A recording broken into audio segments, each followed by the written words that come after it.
নমস্কার, সবাই কেমন আছেন? আশা করি সবাই খুব ভালো আছেন। আমিও খুব ভালো আছি। তো চলুন প্রতিদিনের মতো আজকে ব্লগটা এখন থেকে শুরু করি। আজকে পাখিকে খাওয়ানো হয়ে গেছে দেখুন, তাই পাখি আর নেই এখানে। তো গতকাল রাতে যে মিষ্টিটা বানিয়েছিলাম সেটা আজ সকালবেলা ঢাকনাটা খুলে দেখছি এরকম সুন্দর হয়েছে দেখুন। আর একদম মিষ্টি মানে রসটা মিষ্টির ভিতরে ঢুকে দুধটা দারুণ স্বাদ হবে। তো যাই হোক, আজকের একটু শিম ভাতে, আলু ভাতে, যেহেতু আজকে শনিবার, এই রান্না হবে। টমেটো ভাতে এগুলোই ভাতে দিয়ে দেবো। আর তার সাথে বেগুন ভাজা, আলু ভাজা আর একটু সবজি ডাল বানাবো। তো আমার তো সকালবেলা যুদ্ধ জানেন, শুরু করতে হয় একটু তাড়াতাড়ি। তো সেটাই শুরু করে দিয়েছি। এখন বাজে প্রায় 7টা। তো 7টার সময় রেডি করে নিচ্ছি, কারণ 7টার সময় বসিয়ে দিয়েছি আর কি রান্না, নালে আমি 8:30টার মধ্যে কমপ্লিট করে উঠতে পারি না। তবে কালকে ছুটি আছে আর তাড়াতাড়ি উঠতে হবে না। এই শীতের দিনে সকাল সকাল ওঠাটা সবথেকে বড় কষ্টের। কিন্তু আপনি যদি একবার উঠে পড়েন গা ঝেড়ে, দেখবেন আবার কাজ করতে করতে গা বেশ গরমও হয়ে গেছে। তবে হ্যাঁ, আমার বাড়ির সামনেটায় মানে উঠানটায় তো সুন্দর একটা রোদ্দুর আসে সকালের, পূর্ব দিকে মুখ যেহেতু বাড়িটার, তাই রোদ্দুরটা সুন্দর যখন ওঠে সকালে, সেই উঠন্তি রোদটাই আমার বাড়িতে লাগে। আর তাই রান্না বান্না করেই আমি একটু টিফিন খাবো, সেই টিফিনটা নিয়েই আমি উঠোনে নেমে যাই, যে রোদে বসে বসে টিফিনটা সুন্দর করে খেতে পারবো আর কি। কিন্তু এত তাড়াহুড়োর মধ্যে তো হয়ে ওঠে না। তবে আশা করছি আজকের না হলেও কালকে একটু সময় নিয়ে বসে বসে টিফিনটা খাওয়া যাবে। কিন্তু একটা কথা, আজকে যেমন কাজের তাড়া আছে, সকালবেলা রান্নাটা হয়ে গেল, এরপরে সারাদিন আমি ফ্রি থাকবো। কিন্তু কালকে বেলায় রান্না, কাল আর সারাদিন আমি ফ্রি হতে পারবো না। এটা সেটা ওটা করতে করতেই দেখবো সময় চলে গেছে। আজকে এত আশা করে আছি যে কালকে টিফিনটা একটু সময় নিয়ে খাবো, কিন্তু দেখবো কালকেই আমার আর সময় একদমই কুলোচ্ছে না। কারণ সত্যি কথা, যেদিনকে একটু শরীরকে বা সময়টাকে একটু লেটে চালানো যায়, তো সেদিনকেই দেখবে সব কিছুতেই দেরি হয়ে যায়। তো আশা করি ছুটির দিনটা সুন্দর করে ছুটির মতো করে কাটাবো, কিন্তু হয়ে ওঠে না। দেখা যায় ছুটির দিনেই হাজারো কাজ। আর সত্যি কথা, যেদিনকে ওর বাবা ডিউটি যায় সেদিনকেই মনে হয় আমার কম কাজ, হয়তো একটু তাড়াতাড়ি উঠতে হয়, কিন্তু তারপরে অনেকটা সময় বেশ সুন্দর পাওয়া যায়। তো যাই হোক, চলুন, মোটামুটি হয়ে গেল আনাজপাতি কাটা। এই আলুটাই দেবো, আর বেশি দেবো না। এই গোটা 3-4 আলু ভাজা আর এই বেগুনটা ভাজবো। বেগুনটা 4 পিস নিয়েছি, আরই খায় না, তো ওর বাবার আর আমার করে নিয়েছি। ও একটু আলু ভাজাই শুধু খাবে। একটু মটরশুঁটি ছাড়িয়ে নিয়েছি ডালে দেবো বলে। সবজি ডাল যেহেতু বানাচ্ছি, তবে কাজু কিশমিশ ছাড়াই সবজি ডালটা বানাচ্ছি আজকে। একটু দিলে ভালো লাগে, মিষ্টি মিষ্টি ভাব হয়। তবে আজকে এই মুহূর্তে বাড়িতে নেই, তবে খুব ইচ্ছা হচ্ছে যে একটু চাটনি বানাতে। দেখি কতটা কি টাইমে কুলে, নাহলে একটু চাটনি বানাবো। বাড়িতে একটু আমসত্ত্ব, খেজুর সবই আছে, টমেটোও আছে। চলুন, ডালটা ওদিকে সিদ্ধ হয়ে গেছে, নামিয়ে ফেলেছি। ওর মধ্যে একটু হলুদও দিয়ে দিয়েছি, একটু এলাচ আর শুকনো লঙ্কা ফোড়ন দিয়ে আমি ডালটা সম্বুরে নিলাম। আর এখন কয়েকটা দিন বেশ ভালোই কাটছে জানেন।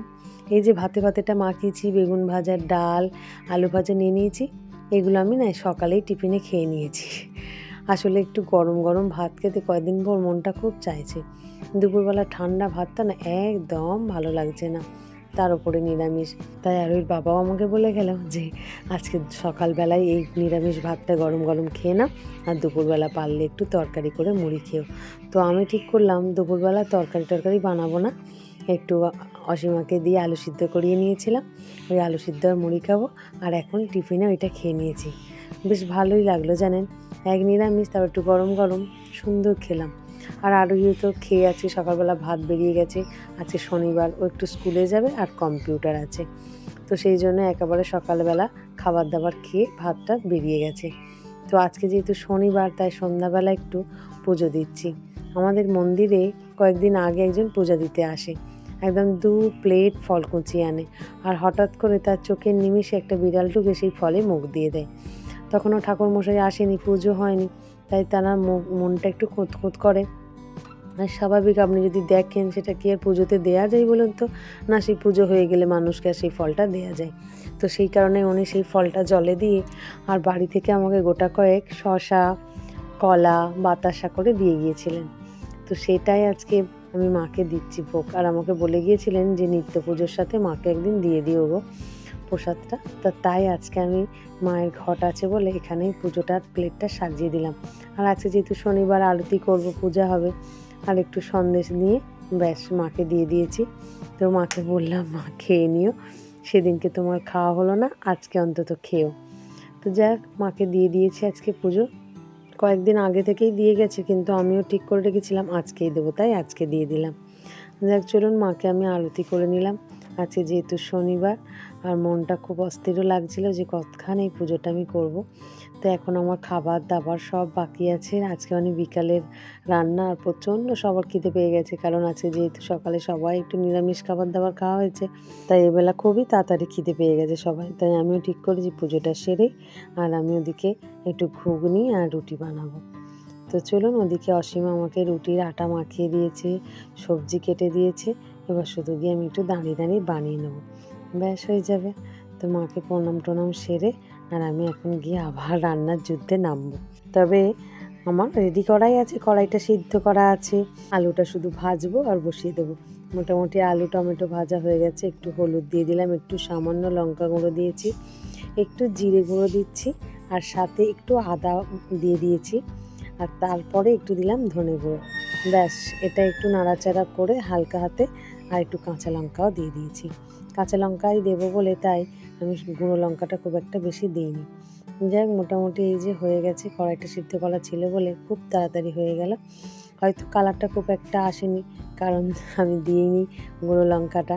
তবে একটু ঘি দিয়ে দেবো, একটু গরম মশলা ধনে পাতা দিয়ে নামিয়ে নেব, ব্যাস কমপ্লিট হয়ে যাবে ঘুগনি। আর এই ছোট ছোট আলুগুলো তেলেতেই হাফ সিদ্ধ হয়ে গেছে, তাই বেশিক্ষণ আর জলে সিদ্ধ করার দরকার নেই।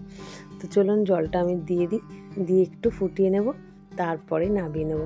আর ওদিকে রুটি আমার আগে থেকেই তো বললাম অসীমা আটাটা মাখিয়ে দিয়েছে, তো ওইটাকেই এবারে আমি একটু রুটিটা বেলে নেব। একটু ঘি ধনেপাতা গরম মশলা দিয়ে দিলাম, ব্যাস সুন্দর একটা গন্ধ উঠেছে, ব্যাস রেডি হয়ে গেছে গরম গরম ঘুগনি আর রুটি। আর ওই বাবাও ফোন করেছিল, খুব কাছাকাছি এসে গেছে, তো একদম আসলেই নিয়ে বসে পড়বো সবাই রুটি আর তরকারি। তবে হ্যাঁ, বড্ডই তাড়াতাড়ি এখন আমাদের রাতের খাবারটা খাওয়া হয়ে যায়, যেহেতু উনি আবার একটু উঠে হাঁটতে চান সকাল সকাল, তো একটু তাড়াতাড়িও শুয়ে পড়েন। আর আমাদের এই শীতের সময় বাইরে আর বেরোতে ভালো লাগে না, আমরাও বিছানাতেই থাকি।